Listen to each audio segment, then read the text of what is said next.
Thank you very much. What a great group this is. You have to see outside. It's going wild outside with a lot of love for all of us, I guess.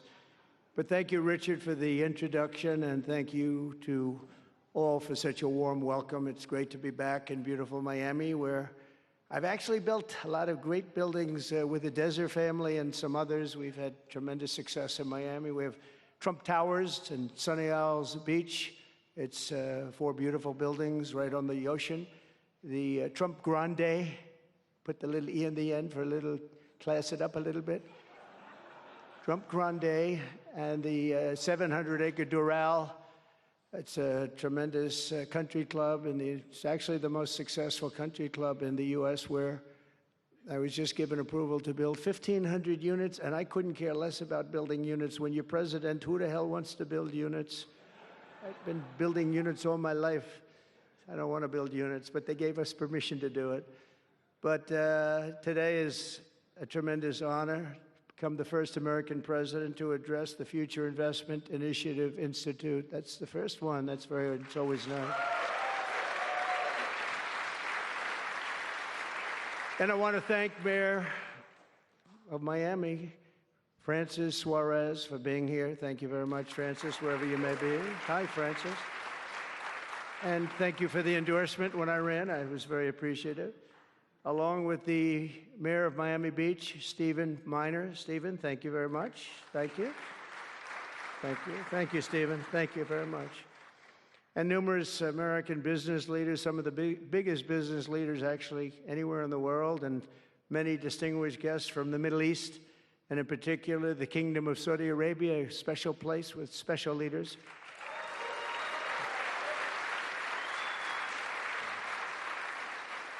And including FII Institute Chairman and Governor of the Public Investment Fund, which is a seriously big fund. Yasser, I see you there. Stand up, Yasser. Everyone knows Yasser. Thank you. Great guy, great person.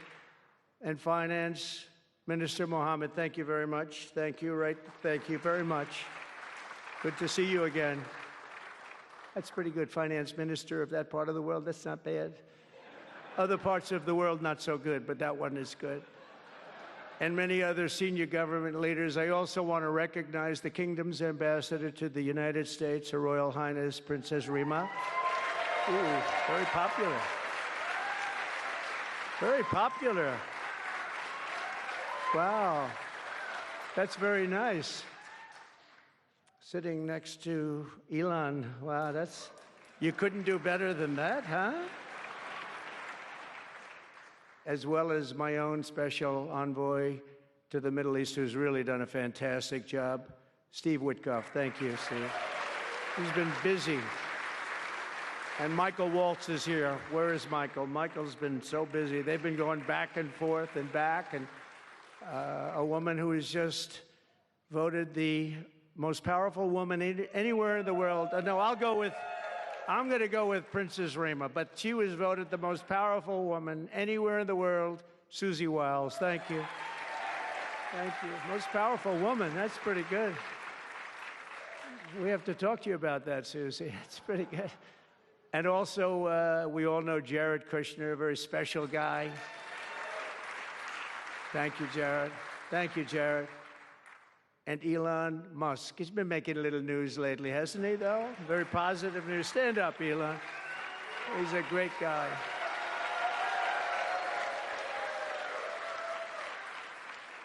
We did a little show last night. I heard they got very good ratings, too, by the way. We did. Hannity. Sean Hannity was fantastic, a fantastic man, a fantastic guy, and he did a show, and it was great being on the show with you last night.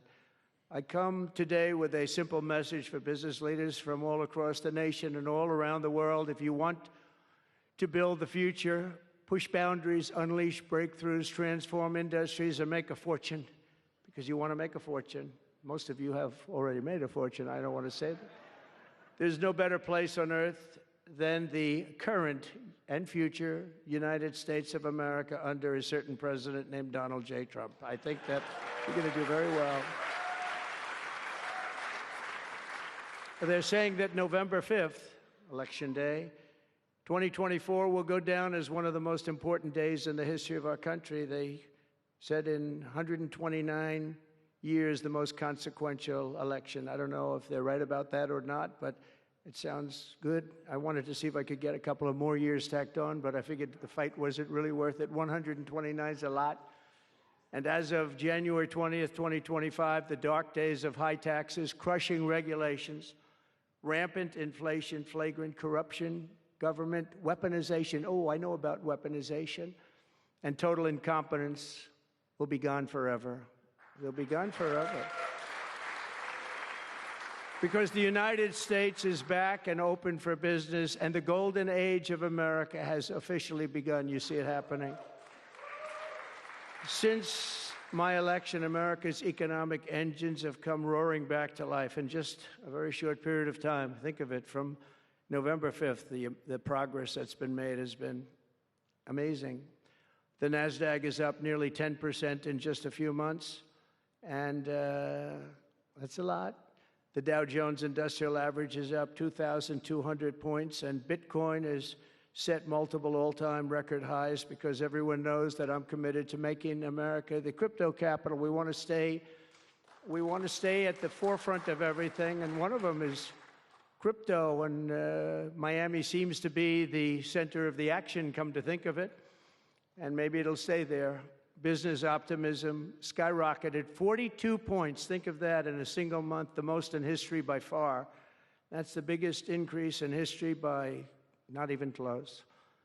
The ISM index of manufacturing activity surged into positive territory for the first time in many years. Amazing. And it was just announced, this is an interesting one, I didn't realize it was that bad for so long, but it was just announced by one of the nation's most historically accurate and respected pollsters, Rasmussen, that the number of Americans who believe our country is on the right track now exceeds those who think it's heading in the wrong direction for the first time in 20 years. Can you believe that? 20 years. And this is really a seismic 27-point swing from just before the election. Nobody's ever seen anything like that one, yes, sir. I want to tell you, that's a big one. The best and most successful business leaders on earth are now racing to invest in the United States. Since November, DMAC has announced plans to invest $40 billion in the U.S., creating at least 10,000 jobs. SoftBank has announced investments of between $100 and $200 billion, creating at least 100,000 American jobs.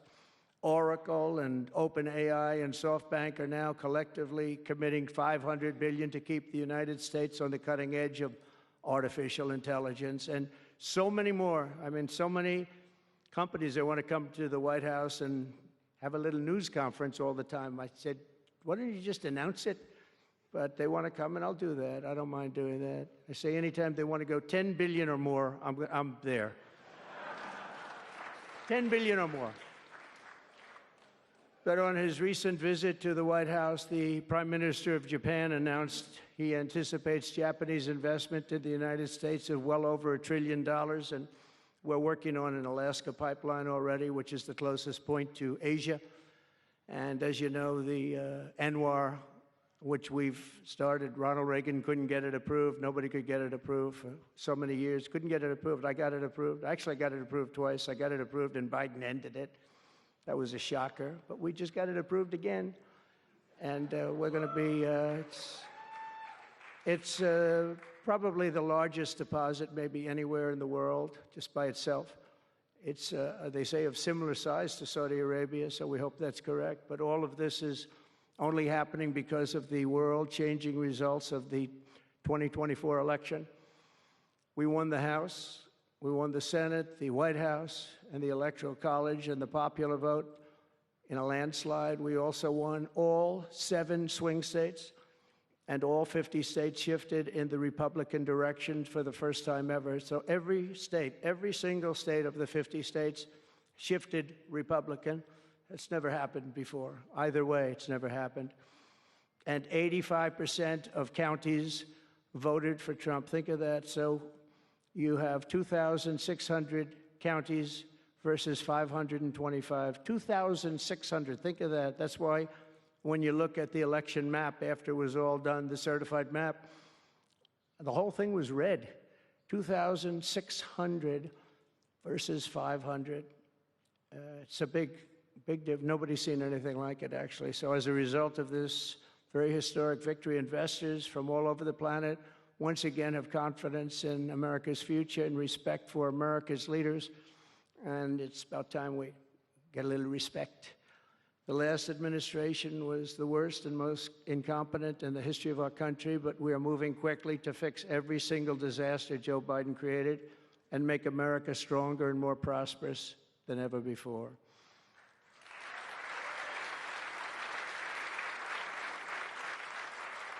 Our first and most urgent mission is to remove the criminals that Biden allowed into our country with the ridiculous and very dangerous open borders policy. They came from all over the world. They came from prisons and jails. They came from mental institutions and insane asylums. They were gang members. They were drug lords. They came from all over, and they were allowed to come into our country. And we're getting them out in record levels, just like they came in record levels. I want to thank Tom Homan and Christie, who was she's doing a fantastic job, governor of South Dakota, and Tom Homan, you know, and they are doing a fantastic job, and the results are incredible. And every country is taking them back. They're sending their criminals to us, and they're all taking them back. We had a little problem with a couple of them that ended very quickly. And because some said, we don't really want MS-13 back in our country. But I said, congratulations, you're taking them back. And they take them back. And by the way, Europe and other places ought to start also doing that. They better start looking at immigration, because it's really hurting Europe very, very badly. And they better get smart, and they better get tough before it's too late. We're also working to end the highest inflation in our country's history, all caused because they played with our energy policy and wasted money on the Green New Scam and other things such as that. And they wasted monies at never seen before levels.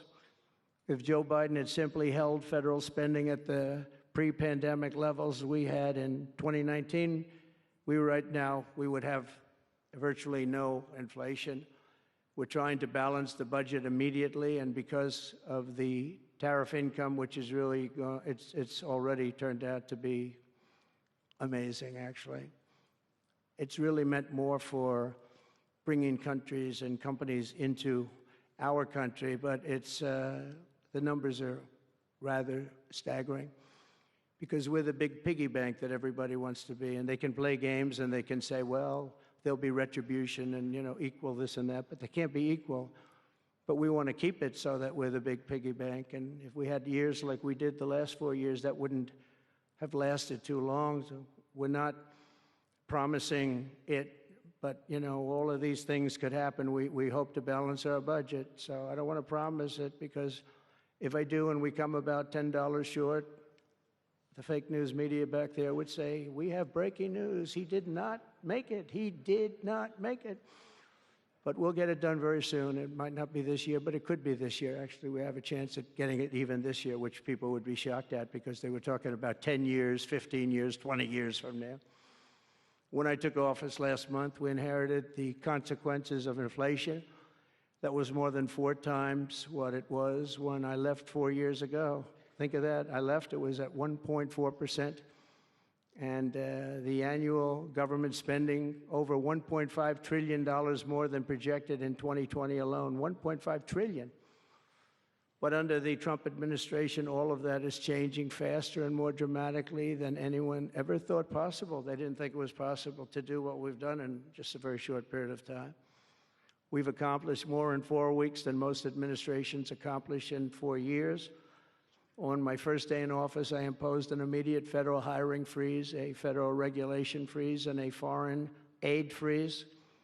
I signed an order creating the Department of Government Efficiency and put a man named Elon Musk in charge. Thank you, Elon, for doing it. Thank you very much. And he's doing a great job. I wish you could have seen him last night. It's really, you know, he's a very committed person. He's a very serious person. and these are very high IQ people. You know, I like high IQ people. Not all have to be, but, you know, it'd be nice to have some people up there that he's a seriously high IQ individual. Now, he's got his faults also, I will tell you that. But not too many of them, which is now really waging war on government waste, fraud, and abuse, and they're curbing inflation and saving taxpayers billions and billions of dollars every single day. And there's even under consideration a new concept where we give 20% of the Doge savings to American citizens and 20% goes to paying down debt, because the numbers are incredible, Elon. So many billions of dollars, billions, hundreds of billions, and we're thinking about giving 20% back to the American citizens and 20% down to pay back debt and pay down debt, which is, if you look at value, if it were a real estate balance sheet, the debt is tiny, but we still want to pay it down. Doesn't matter. We don't look at it as a piece of real estate. It's America. We're going to get it down through intelligence, hard work, and, as Elon said, a word called caring. You have to care.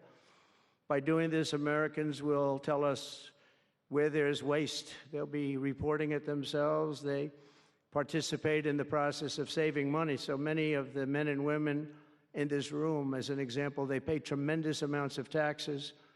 And here are just a few examples of where your money was going before I came along. These are just some of the, just taken at random. Oh, there are much worse examples than this. I was just looking at them before the speech, and I can tell you they were much worse. And there are some that are horrible, but I don't want to really say them because they're very, very embarrassing to people. Very, very embarrassing. And they're really something, but you'll be seeing it and you will be reading about it. But just some taken at random: $2 million for sex change operations in Guatemala, $20 million for Sesame Street performances in Iraq. $20 million, that's a lot of money. You know, I know what it costs to do those things. You get a cast over for $50,000, give them a couple of bucks tip, and that's it. Not 20 million. 20 million, that's Gone with the Wind on steroids. $101 million for 29 diversity, equity, and inclusion contracts at the Department of Education. Wow. And we've canceled all of these, saved all of this money. And again, this is just a small sample. This could go on. I could read them all day. $520 million for a consultant. I want to know, who is that consultant? To do ESG, that's environmental, social, and governance investments in Africa. $25 million to promote biodiversity, conservation, and illicit livelihoods by developing socially responsible behavior in Colombia. $40 million to improve the social and economic inclusion of sedentary migrants. Nobody knows what that even means. None of this stuff, everyone's trying to figure out, what the hell does it all mean? $42 million for social and behavior changes in Uganda. 40 million's a lot of newspaper ads in Uganda. $70 million for research of evidence-based solutions for development challenges. $10 million for Mozambique medical male circumcision. What does that mean? $2.3 million for strengthening independent voices in Cambodia. $14 million for improving public procurement in Serbia. $486 million to the Consortium for Elections and Political Process Strengthening, including $22 million for inclusive, participatory political process in Moldova, and $21 million for voter turnout in India. What do we need to spend $21 million for voter turnout in India? Wow, $21 million. I guess they were trying to get somebody else elected. Well, we ought to tell the Indian government, because when we hear that Russia spent about $2 in our country, it was a big deal, right? They took some internet ads for $2,000. This is a total breakthrough. $21 million for India elections. $29 million to strengthen the political landscape in Bangladesh. $20 million for fiscal federalism, and $19 million in addition to the $21 million for biodiversity conversion in Nepal, $1.5 million for voter confidence in Liberia. We need voter confidence, too, when you read this list. $14 million for social cohesion in Mali, $2.5 million for inclusive democracies in South Africa, $47 million for improving learning outcomes in Asia. Asia's doing very well. We don't need to give them money. And in another program, $50 million plus another $50 million for condoms for Hamas. Do you know about that? $100 million for condoms. Condoms. Does everybody know what a condom is? For Hamas, $100 million. And these are just some. I could read this list all day long. I just don't want to bore you. But these are just some, and not nearly as bad as others. And some are just, I just don't want to say them because they're too incendiary. We're also finding tremendous abuse, waste, and fraud in Social Security. Social Security is, what's happening there is going to be one of the great potential scandals in history. On the program, there are over 4.7 million Social Security numbers from people from 100 years old to 109. Think of that. Now, over 100, there aren't a lot of people that make it. Hopefully, most of the people in this room will make it, but historically, you don't have thousands and thousands of people. But listen to this. 3.6 million people are on Social Security rolls from the age of 110 years old to 119. Do you think there are really that many? Those people are seriously old. But it gets worse. 3.47 million people are on Social Security from the age of 120 years old to 129 years old. 3.9 million people are on the age of Social Security from 130 years old to 139 years old. Now, the all-time record, I heard, is a woman who was 127 years old. That's the record. A woman from a certain country where they have actually people that live pretty long, actually. And she was 127 years old. That's pretty old. But we're topping her by millions of people. 3.5 million people from the age 140 to 149 years old. 1.3 million people are on Social Security from the age 150 to 159. And over 130,000 people are on Social Security over the age of 160 years old, okay? Including 1,039 people. Think of it, over 1,000 people between the ages of 220 to 229.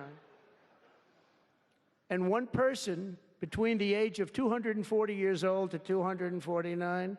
And the record topper, there is one person on Social Security who's 360 years old, which is approximately 110 years older than our country.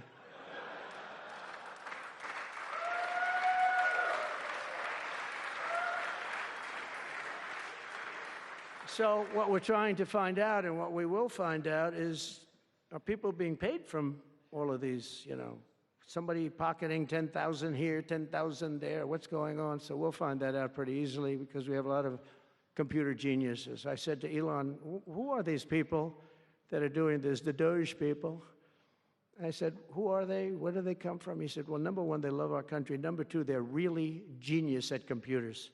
So nobody's going to fool them. When they go in, they see some bureaucrat that's scamming the country, and they try and talk about, you know, certain computer language.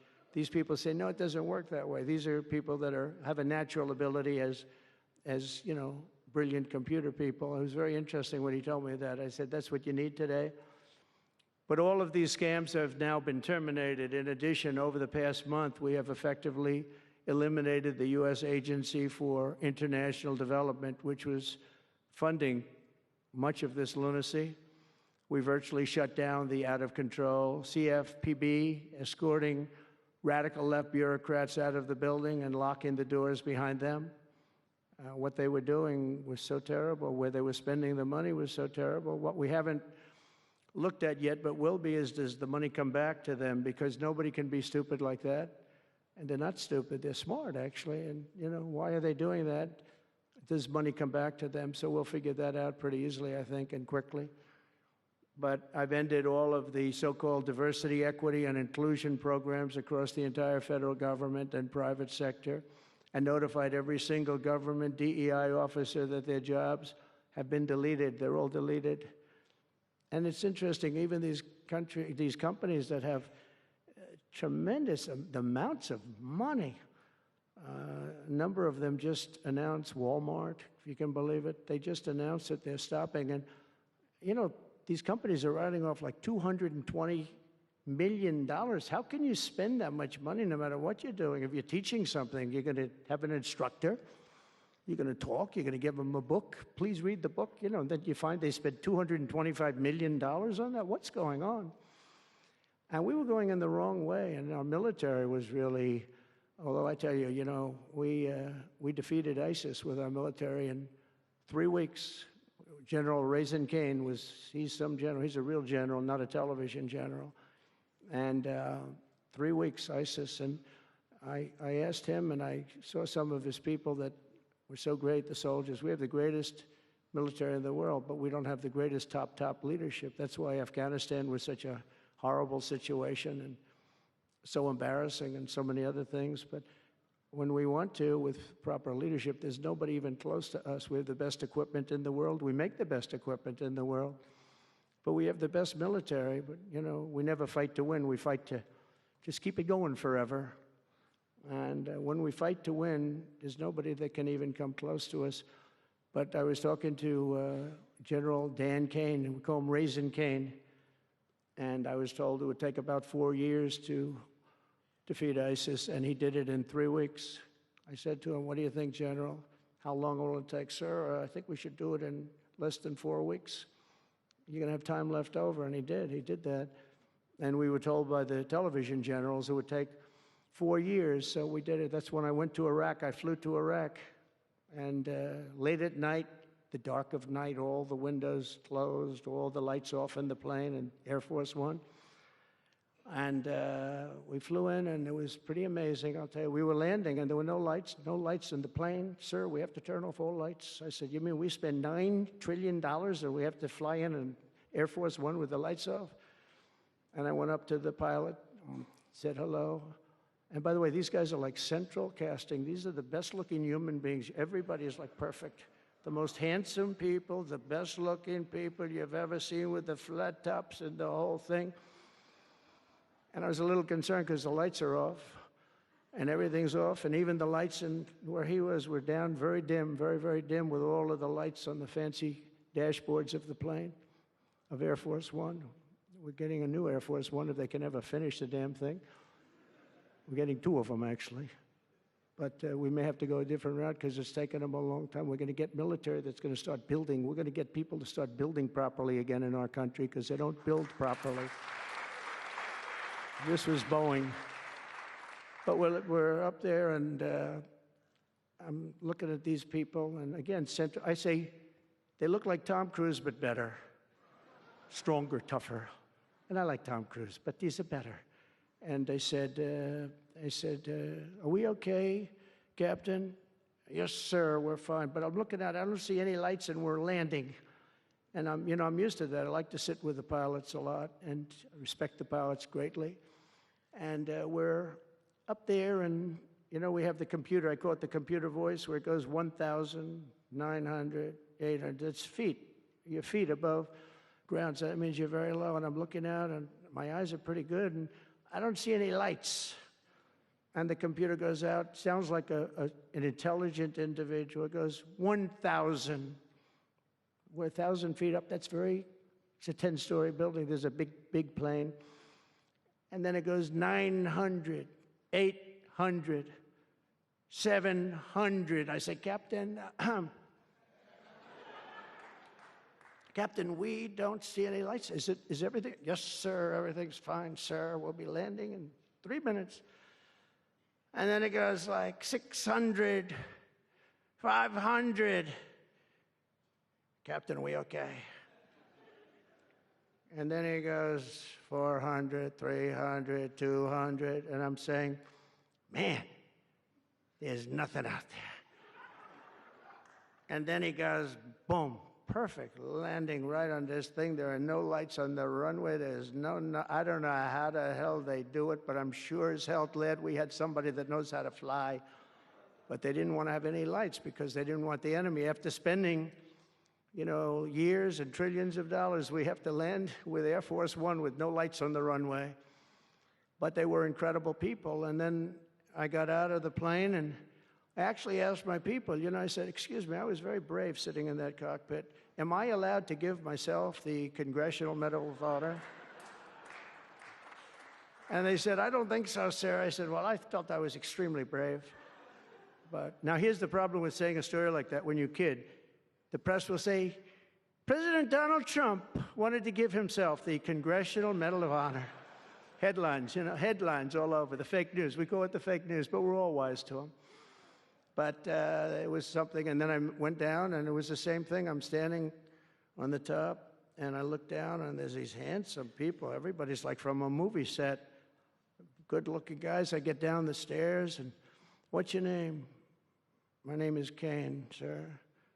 What's your first name? They call me Raisin. I say, wait a minute, your name is Raisin Kane? I love you. I've been looking for you for 5 years. You are the great.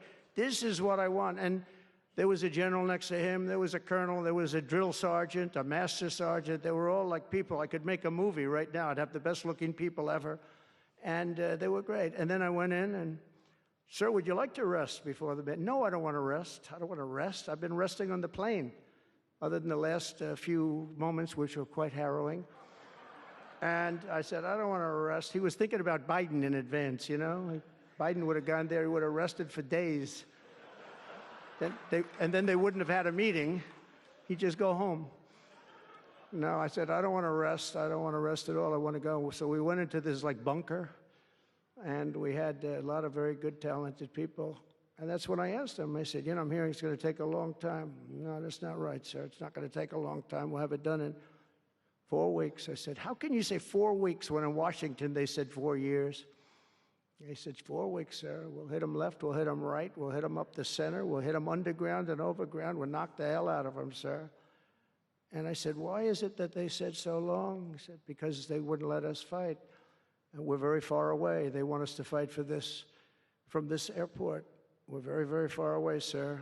And they want us to fight here. We have many substations out, sub-airports, they call them, remote airports, where they build them in the sand. And we have many of them. And I'd use them all, sir.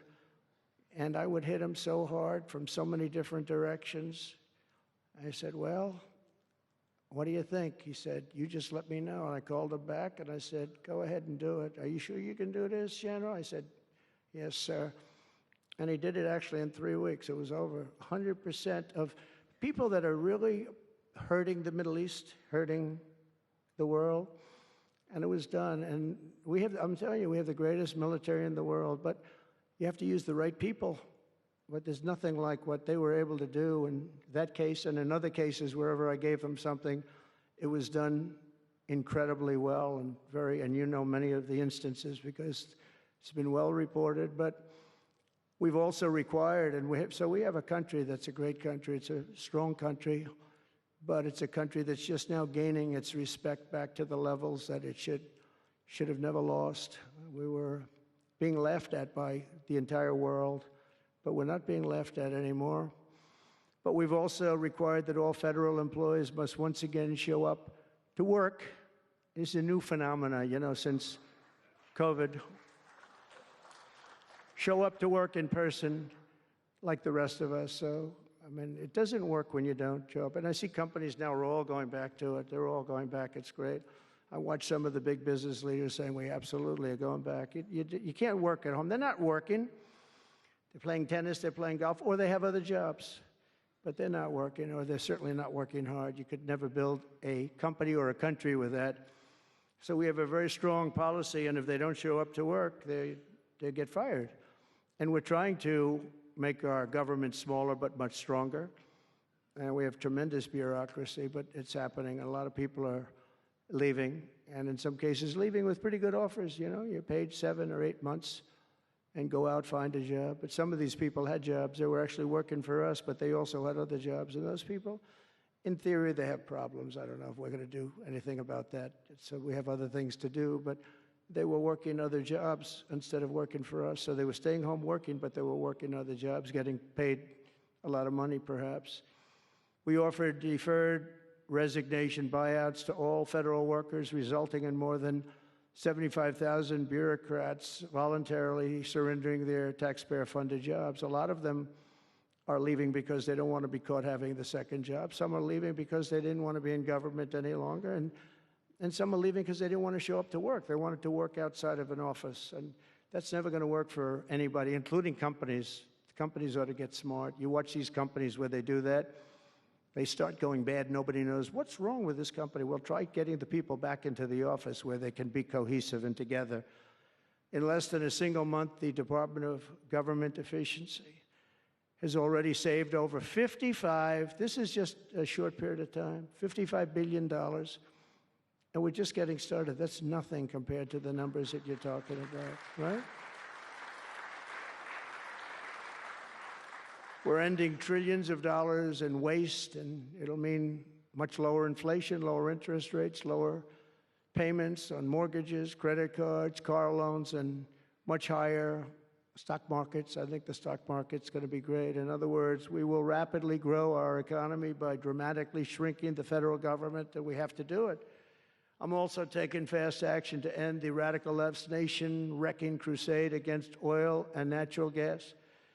Over the past 4 years, the Biden administration cut the number of new oil leases and gas leases by 95%. They slowed new pipeline. I mean, look at Dakota Access, they wanted that one knocked out. The Keystone Pipeline, they wanted that one knocked out. They ended the Keystone. We got the Dakota Access done, but it wasn't easy after they tried to stop it. They slowed new oil and gas pipeline construction to virtually a halt. They shut down 38% of active oil and gas rigs in the United States, but they love the wind turbines. They go round and round and round, and if the wind doesn't blow, they got problems. They kill all the birds. They ruin the sight lines. They ruin the plains and the beautiful areas of our country, including the oceans, the lakes. They closed more than 50 power plants, all causing energy prices to skyrocket. You saw that happen. That's what caused inflation. Pretty easy. These policies were so destructive that despite draining nearly 40% of U.S. strategic petroleum reserve meant for emergencies, it was meant for emergencies. It wasn't meant for getting a price of gasoline down so that you can win an election. It didn't work for winning the election. Actually, there's so many people that are driving that it's a very small number, just had a very small effect, but in the meantime, it takes it down. We'll fill it up fast, but it's at the lowest level. When we made the transition, it was at the lowest level in history, ever recorded. It's the lowest level. Nobody's ever seen it that way. They put it all out because they thought they could keep gasoline prices down a little bit, just go past the election, and after that, they didn't care. And it didn't work because they didn't get elected. I got elected. But the price of gasoline still rose over 35%, and in some cases, at some periods, it was 100% and 125% during certain periods of time. Under the Trump administration, we have implemented a very different plan. You probably heard of it. It's called Drill, Baby, Drill. And we're doing it. The world runs on low-cost energy, and energy-producing nations like us have nothing to apologize for. We have more energy than any other nation in the world, and we're going to use it. And we're going to use it on AI plants. I was telling some of the people that came in that, they're very interested. Everybody's talking about AI. I hope you're right. I don't know. Who knows? But Elon, are they right? Are they right in going all? They are all in for AI. But the problem is, to do it, just in our country, you need twice the electricity just to open up and be the top of AI. You need twice the electricity that we have right now in the entire country. If you take all of the electricity, you need more than twice. You need double what we have right now just to fuel this new industry that's growing. I was amazed when I heard that number. And they all said, how can we do this? Because, you know, in China and various other places, you can probably get it with the shake of a hand. But in our country, you can't. But now you can, because I'm declaring a national emergency in order to get fast approvals. And we're going to have, if you build a plant, you're able to build an electric generating facility right next to your plant. So you'll be making your own. You won't have to count on utilities. You won't have to count on an old grid that could fail, could get hit by something, bad things or good things. But you're not going to have to worry about grids. You'll build your plant, and you'll build essentially you'll become a utility in a way. You'll build your own electricity. If you want to build extra and put it out and get paid for that, you're going to be able to do that. You could put it back into the grid, but you're going to be able to build with your plant a generating facility. And we're going to get you Lee Zeldin, head of the environmental group, various groups, and we've got them unified now, but we're going to get you very fast approvals, and they'll be approved so fast your head will spin. And we're going to get that whole industry started, and we're going to be the head of it. We're leading right now. We have the greatest brain power. We're leading right now, and I expect that we're going to be leading by a lot, but we're going to get you the energy very, very quickly. That would be the one thing that everybody was concerned. How do we have that much electricity when Los Angeles has blackouts and brownouts right now, and there's a lack of electricity, but we're going to get it at levels never seen before. I ended the ridiculous Green New Scam, halting tens of billions of dollars of wasteful deficit spending, and I withdrew the United States from the unfair one-sided Paris Climate Accord, and I ended Joe Biden's insane electric vehicle mandate because it was just insane. I repealed the last, and by the way, if you want to buy an electric car, it's great. If you want to buy a gasoline-driven car or a hybrid, it's great. Whatever the thing happens to be. I heard hydrogen's hot. The problem is when it's not, you're in deep trouble, because when that sucker blows up, they don't find the body. So that's one that I said, you know what, let's take a pass on that one. They said it's good, but when it's bad, it's really bad. You find the bodies on trees, on the side of a tree. I said, I think we'll pass on that one, right? We're not going to want that one. But you never know. Maybe someday it'll be good, but it doesn't sound like it's off to a good start. I repealed the last administration's very destructive natural gas export ban. And last week we approved our first new liquefied natural gas export license. And we have literally hundreds of people that want to export. I recently met with the Japanese Prime Minister, Shiba, to discuss large increases in American oil and gas exports. They want it so badly. They said we went to the Biden administration, they wouldn't sell it. They wouldn't sell it. Nobody knows why. Biden didn't know why either. They asked him, I don't know. They did, oh, I didn't know that. But we're going to sell it. And the new project in Alaska is going to feed all of Asia. We're going to take care of all of Asia. We have so much oil and gas, like very few people, like very few countries have, like really actually no country has. I also met with Prime Minister Modi of India, who wants to greatly expand India's purchase of American energy, and my administration has also launched the most aggressive deregulation program of any nation in history. Under my executive order, for every one new regulation added, 10 old regulations have to be eliminated. And you know, in our first term, which was actually an incredible success, we had the greatest economy in history until COVID, and even after that, we did great. The stock market was higher. If you think of it, it was higher after the fact. After we went through that whole thing, it was higher than it was just prior to COVID coming in, which is a pretty amazing thing. But we did a great job on that, but it was a terrible thing for the world. The whole world suffered. It suffered terribly, including China, including other countries. It was a terrible period of time. But despite that, we did well. But we had the greatest economy in the history of our country. And I think this time we're going to do even better. We were artificially hurt by COVID. We had to focus on that instead of focusing on, but just prior to COVID coming in, there's never been anything like what we did, what we achieved. And even after, we did very well, and especially considering what all of us had to do with COVID. Some nations were hit so badly, it's just unbelievable what happened to them. As part of our effort, I've signed executive orders to keep the United States at the forefront of artificial intelligence and to end Joe Biden's war on Bitcoin and crypto. We ended that war totally. That war is over. They were very hostile toward them until the very end, just because there's so many people on Bitcoin and crypto that just before the end, the SEC came out and they were being very nice. I was so nice to people because so many people were being indicted for no reason whatsoever.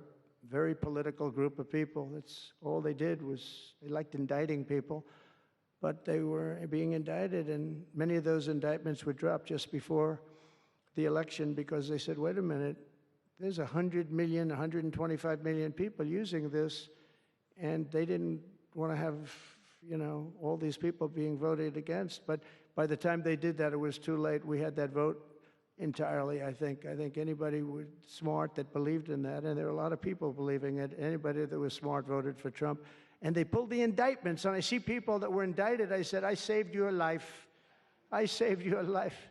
Because if they thought that, they actually thought that I was doing it, they said, why is Trump doing it? Is he doing it for political reasons? I don't do anything for political reasons. I do what's right. I want to be in the forefront of every industry. So I'll be working with the Republican Congress to pass the largest tax cuts in American history. And that includes, obviously, that includes we have to extend the Trump tax cuts, which were, until now, the largest. We're going to dramatically cut taxes for families and for workers and for companies, including no tax on tips and hopefully no tax on Social Security and no tax on overtime. And that overtime one is a sleeper because I think a lot of people are going to be spurred on to do a lot of extra work. When they hear that, it's a lot of companies really like it, and a lot of people really like it. The new Trump tax cuts will also include 100% expensing for new factory construction in the United States and anything else that you're going to buy with capital. If you buy something that is going to be good for our country, we're going to let you expense it, 1 year expense. And I did that the first time, and everybody was saying, can you go back to that? Now you still get, I guess, 40% or whatever, but it, you know, pares down. But we're going to bring that right up to the top level. I think that had a lot to do with the success that I had during my first term. And we'll substantially cut taxes for all domestic producers of oil and gas and just about everything else that they produce. In my first term, I brought the business tax down from around 40% to 21%, which everybody said was an impossible thing to do. I cut it from 40. It actually was state and city was much higher than 40, but I got it down to 21%, and now I'm bringing it down to a goal of 15%, but only if you make your product in America. In other words, you're going to be at 21%, but if you make your product in America, you're going to go from 21 to 15. If you don't, you're going to pay 21%, which is still lower than anything. So guys like Elon are going to come and make his great cars in the United States. There are a lot of people will. A lot of people are calling. A lot of car companies are calling. They called me, three of the majors. They called and they said, we're looking all over the place. We want to be there. I'm going to be announcing tariffs on cars and semiconductors and chips and pharmaceuticals, drugs and pharmaceuticals and lumber probably and some other things over the next month or sooner. And it's going to have a big impact on America. We're bringing our businesses back. If they don't make their product in America, then they very simply, they have to pay a tariff. But if they do make their product in America, they don't have to pay any tariff, which will bring, it's all going to bring trillions of dollars into our treasury, or it's going to mean that there won't be any taxes because we want to have a fair base. If they don't have it, we don't have it. If they don't pay, if they don't charge us, we don't charge them. It's pretty simple. The Republican Party is once again the party of common sense. We're a party of common sense. We want strong borders. We don't want men playing in women's sports. We don't want to have transgender for everybody.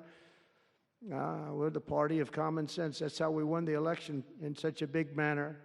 We'll no longer allow other countries to ransack and plunder our nation. That's why I've announced that we will soon begin imposing reciprocal tariffs on any country that engages in unfair and unequal trading practices.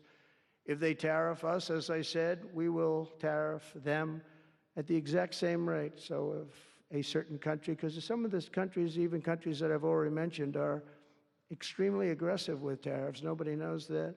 European Union, they have a VAT tax that's devastating. It's very tough for people on the outside. Hard to sell cars, really impossible to sell them because they also have non-monetary tariffs that are very, very tough. But if you take a look at that, it's a very unfair situation. And the VAT tax is similar to the tariff. Around the world, I'm moving quickly to end wars, settle conflicts, and restore the planet to peace. I want peace, and I don't want to see everybody being killed. And you take a look at the death in the Middle East and the death that's taking place between Russia and Ukraine. It's been going on, and we're going to end it. There's no profit for anyone in having World War III, and you're not so far away from it. I'll tell you right now, you're not so far away. If we would have had this administration for another year, you would have been in World War III, and now it's not going to happen. In the Middle East, I've restored my policy of maximum pressure on Iran, designed to bring peace.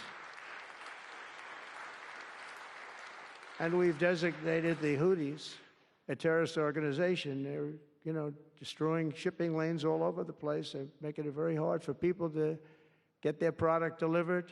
They're making it very difficult, but we'll take care of that situation. And we've secured a ceasefire in Gaza, and we're bringing in the hostages, and we're bringing them home to their families. Some of them are in pretty bad shape, I have to tell you.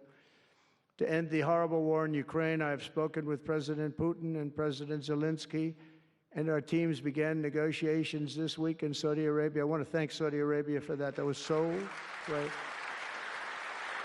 Yeah. And I want to thank, in particular, I mean, we have so many of the people, Yasser, Mohammed, all of the people, but in particular, we have to thank Crown Prince Mohammed bin Salman for hosting these historic talks.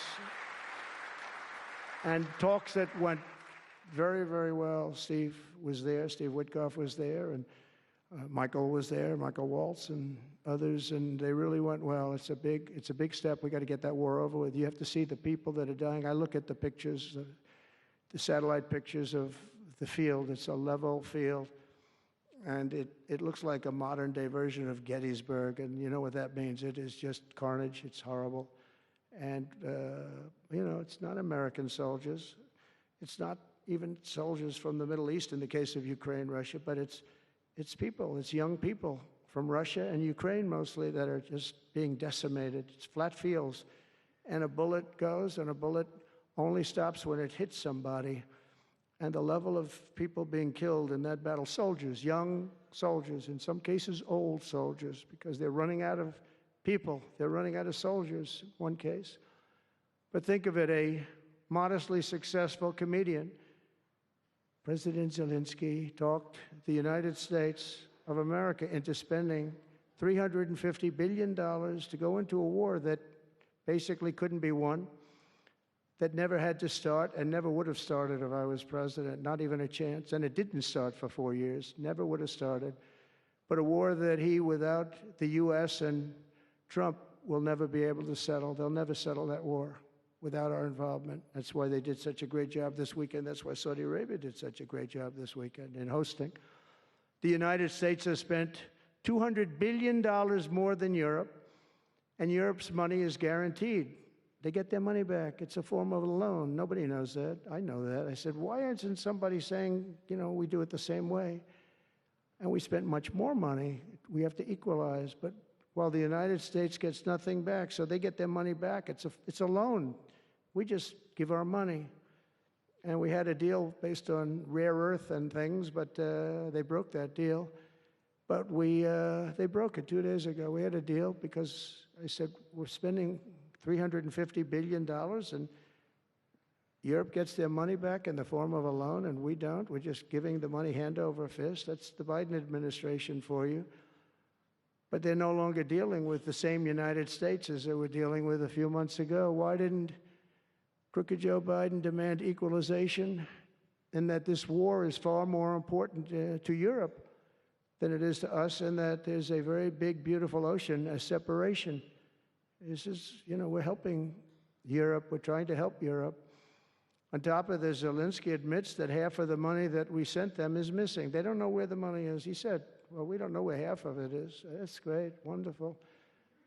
He refuses to have elections. It's low in the real Ukrainian polls. I mean, how can you be high with every city is being demolished? It's hard to be high. Somebody said, oh, no, his polls are good. Give me a break. Every city is being demolished. They look like a demolition site, every single one of them. And the only thing he was really good at was playing Joe Biden like a fiddle. He played him like a fiddle. That's an expression we use, yes, sir, to say that he's pretty easy, pretty easy.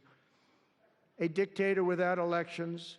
Zelensky better move fast or he's not going to have a country left. Got to move fast because that war is going in the wrong direction. In the meantime, we're successfully negotiating an end to the war with Russia, something I'll admit that only Trump is going to be able to do in the Trump administration. We're going to be able to do it. I think Putin even admitted that.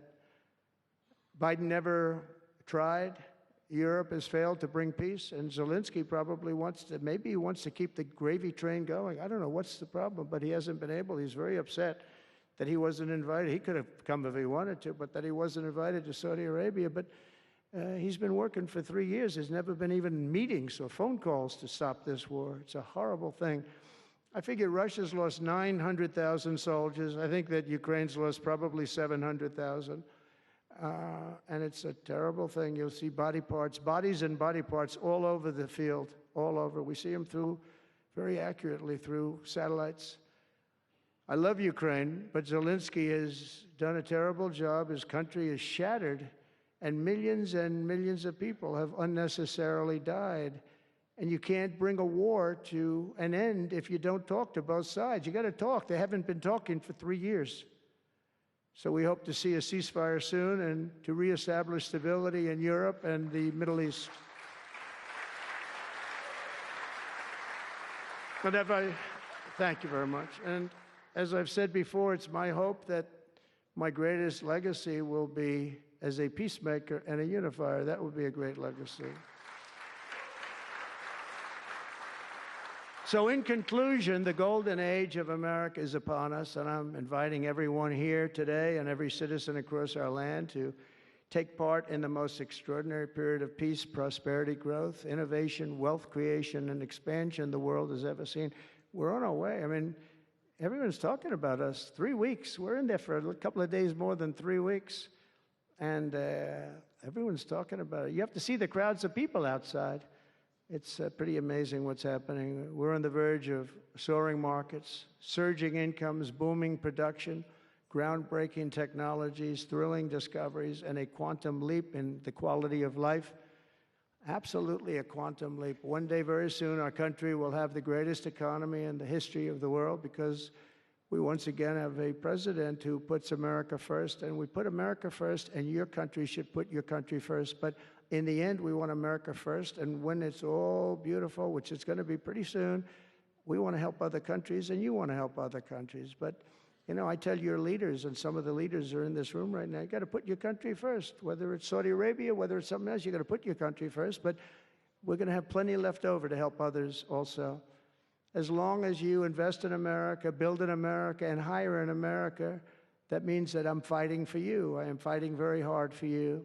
Together, we're going to make the United States of America bigger, better, bolder, richer, and greater than ever before. It's going to be stronger than ever before. We're going to be a peacemaker and a peacekeeper. We're going to stop people from these stupid, never-ending wars. We're not going to partake in them ourselves, but we'll be stronger and more powerful than anybody by far. And if it ever came to war, there is nobody that will be able to come close to us. But we don't think that's going to ever happen.